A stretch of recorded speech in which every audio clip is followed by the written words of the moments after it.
Marantz, the brand that has brought you some of the best audio gear on the market for over 70 years, just announced a game changer of duo of products. The new AV20 and AMP20, a 13.4 channel home theater processor and a 12 channel home theater amplifier with up to 200 watts per channel.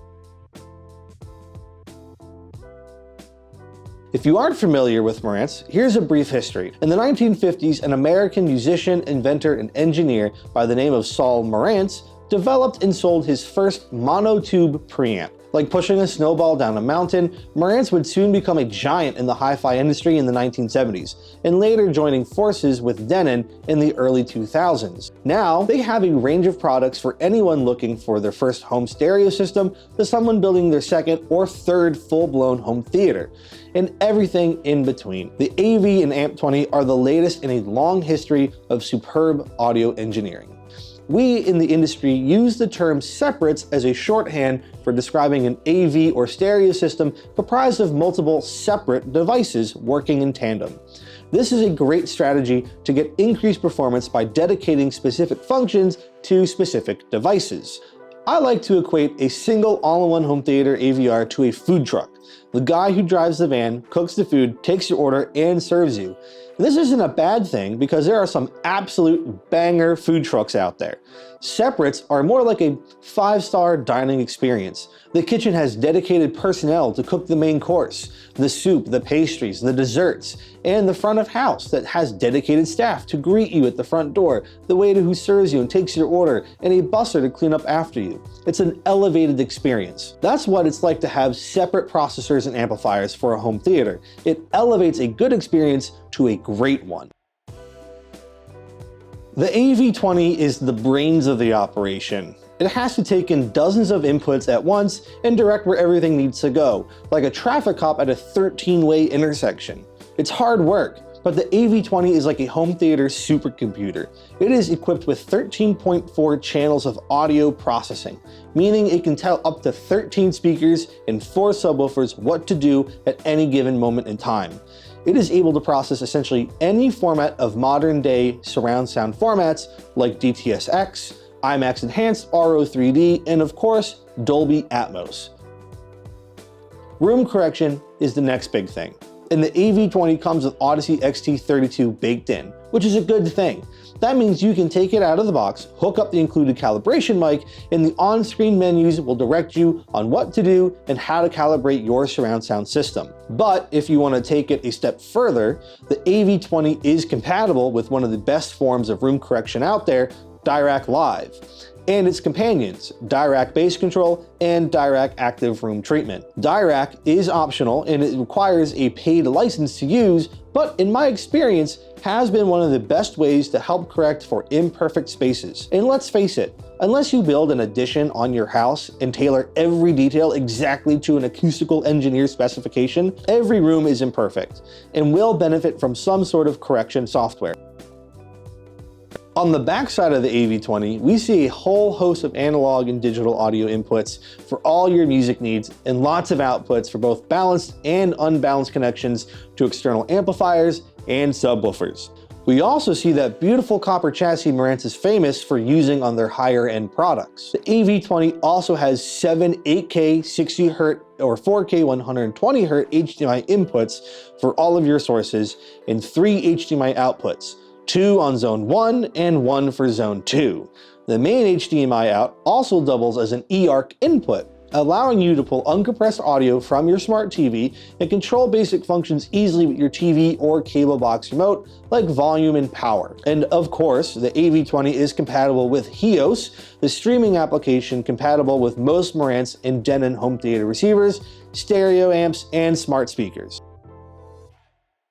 Changing gears, we have the AMP20, a 12-channel Class D amplifier capable of 200 watts per channel at 8 ohms, or by enabling the bridged mode, 2 channels of amplification can come together to output 400 watts. That is an astounding amount of power for a multi-channel amp. The secret is by using Class D power, which is much more efficient than standard Class AB, and still has that well-known warm and accurate Marantz signature sound. There is a lot of capability here, with different scenarios calling for some channels be bridged together and others not.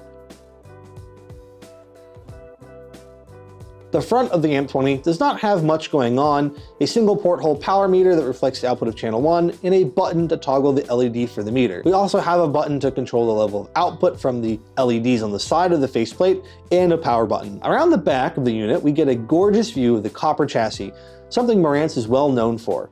And all of our inputs and outputs, 12 channels, so 12 unbalanced and balanced inputs. At the top of each pair of amp channels is a switch to toggle between unbalanced RCA or balanced XLR audio input. So this unit should be compatible with pretty much every standard home theater processor or all-in-one home theater receiver. I love the little guide on the left-hand side of this chassis that tells you what each pin of the XLR connection is for.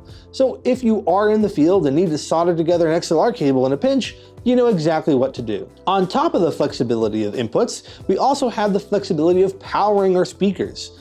I'd like to point your attention to the second switch of each pair of amp channels. This is a three-way switch that lets you toggle between normal output, BTL or bridged output, and bi-amplification. Let's run through each of these scenarios. Normal output is your standard configuration. Each amplification channel runs a single pair of wires out to a full range speaker. This is for up to 200 watts at 8 ohms for a single speaker. BTL is for bridging those two amplification channels together. Let's say you have a particularly inefficient set of speakers and they really need that extra power. That's when you would engage this feature. Wiring for this can be counterintuitive if you are new to the concept, but Marantz makes it easy. Normally, you would connect your positive lead of your wire to the red terminal and the negative lead to the white terminal. However, in bridged mode, you should pay attention to the BTL label on the left-hand side of the panel. That spotted pattern is indicating along the top speaker terminals that we should be using exclusively these red binding posts for our positive and negative connections. Looking even closer,